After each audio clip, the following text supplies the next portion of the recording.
Alors on peut dire que les applications thérapeutiques, elles sont à la fois larges, mais encore un peu limitées, car les niveaux de preuve sont encore parfois un peu justes. Alors en réalité, comme tout le monde le sait, il y a un grand enthousiasme, et à mon avis très justifié, pour les probiotiques, car il a été bien montré que ces agents étaient en effet bénéfiques pour la santé. Il y a même eu récemment des groupes d'experts qui ont confirmé ces effets, avec à la fois des effets assez généraux, mais des effets spécifiques selon certaines souches. Alors pour faire simple, dans le tube digestif, on peut dire que les probiotiques sont intéressants pour rétablir une flore qui n'est pas ou qui est un peu déséquilibrée, ce qu'on appelle la dysbiose, et ça peut se voir notamment après certains traitements antibiotiques. Ça peut être aussi utilisé dans des maladies plus directement digestives, comme des maladies inflammatoires, notamment dans la rectocolite hémorragique, où on peut induire ou faciliter des rémissions. Dans certaines complications de ces maladies, il y a une maladie, une affection qui est connue dans la rectocolite, qui est la pochite, c'est-à-dire l'inflammation d'une poche qui a été créée chirurgicalement.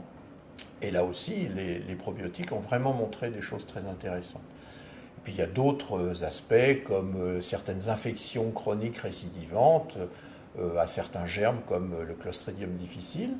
Il y a aussi le syndrome de l'intestin irritable, qui touche quand même beaucoup de monde dans la population.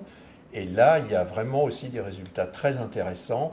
Mais c'est toujours la même chose, c'est-à-dire on a des résultats intéressants sur des regroupements d'études qui montrent des effets sur la douleur, sur les ballonnements ou sur les flatulences.